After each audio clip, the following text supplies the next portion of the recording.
Hi hello ನಮಸ್ಕಾರ. Mini ಸ್ಟ್ಯಾಂಡರ್ಡ್ಗೆ ಸ್ವಾಗತ.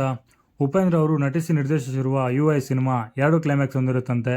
ಡಬಲ್ ಎಂಡಿಂಗ್ ಮೂಲಕ ಪ್ರೇಕ್ಷಕರನ್ನು ಅಚ್ಚರಿಗೊಳಿಸುವ ಸೂಚನೆ ಇದೆ. ಈಗಾಗಲೇ ರಿಲೀಸ್ ಆಗಿರುವಂಥ ವಾರ್ನರ್ ಅನ್ನೋ ವಿಡಿಯೋನ ಎಲ್ಲರೂ ನೋಡಿರ್ತೀರ. ಉಪೇಂದ್ರ ಅವರು ತುಂಬ ದಿನ ಆದಮೇಲೆ ಡೈರೆಕ್ಷನ್ಗೆ ಇಳಿದಿದ್ದಾರೆ. ಅವರು ಡೈರೆಕ್ಷನ್ ಮಾಡಿದಾರೆ ಅಂದಮೇಲೆ ಆ ಸಿನಿಮಾದಲ್ಲಿ ಏನಾದರೂ ಒಂದು ಹೊಸತನ ಇದ್ದೇ ಇರುತ್ತೆ. ಅದೇ ರೀತಿ ಇದು ಕೂಡ ಒಂದು ಹೊಸತನನೇ.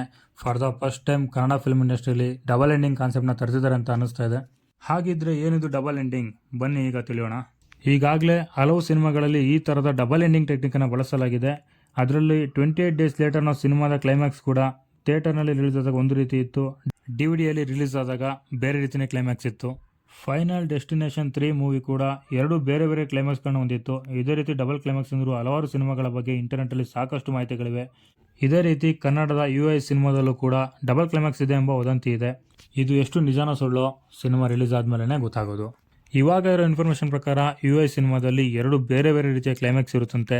ಒಂದು ಥಿಯೇಟರಲ್ಲಿ ಒಂಥರ ಕ್ಲೈಮ್ಯಾಕ್ಸ್ ಇದ್ದರೆ ಇನ್ನೊಂದು ಥಿಯೇಟರಲ್ಲಿ ಇನ್ನೊಂದು ಥರ ಕ್ಲೈಮ್ಯಾಕ್ಸ್ ಇರೋ ಥರ ಸಿನಿಮಾ ರಿಲೀಸ್ ಮಾಡೋ ಪ್ಲಾನಿಂಗ್ ಇದೆಯಂತೆ.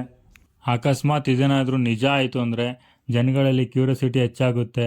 ಅದರಿಂದ ಜನಗಳು ಎರಡೆರಡು ಸರಿ ಸಿನಿಮಾ ನೋಡೋ ಚಾನ್ಸಸ್ ಕೂಡ ಇರುತ್ತೆ. ಇದರಿಂದ ಸಿನಿಮಾಗಳಿಗೆ ಕಲೆಕ್ಷನ್ ಕೂಡ ಆಗುತ್ತೆ. ಅದೇನೇ ಇದ್ರೂ ಡಿಸೆಂಬರ್ 20 ಮೂವಿ ರಿಲೀಸ್ ಆದಮೇಲೆ ಗೊತ್ತಾಗೋದು. ಎಲ್ಲರೂ ತಪ್ಪದೆ ಹೋಗಿ ಥಿಯೇಟರ್ನಲ್ಲಿ ಸಿನಿಮಾ ನೋಡಿ. ಹಾಗೆ ಈ ಸಿನಿಮಾ ರಿಲೀಸ್ ಆಗಿ 5 ದಿನಕ್ಕೆ ಅಂದರೆ 25ನೇ ತಾರೀಕಿಗೆ ಮ್ಯಾಕ್ಸ್ ಸಿನಿಮಾ ಕೂಡ ರಿಲೀಸ್ ಆಗ್ತಿದೆ. ಇದರಿಂದ 2 ಸಿನಿಮಾದ ಕಲೆಕ್ಷನ್ಗೂ ಸ್ವಲ್ಪ ಎಫೆಕ್ಟ್ ಆಗ್ಬೋದು. ಯಾಕೆಂದರೆ ಜನಗಳು ನೋಡೋ ಅಂಥವ್ರು ಸ್ವಲ್ಪ ಡಿವೈಡ್ ಆಗ್ತಾರೆ. ಹಾಗಾಗಿ 2 ಸಿನಿಮಾಗಳ ಮಧ್ಯೆ ಒಂದು ಸ್ವಲ್ಪ ಗ್ಯಾಪ್ ಇದ್ದರೆ ಚೆನ್ನಾಗಿರ್ತಿತ್ತು.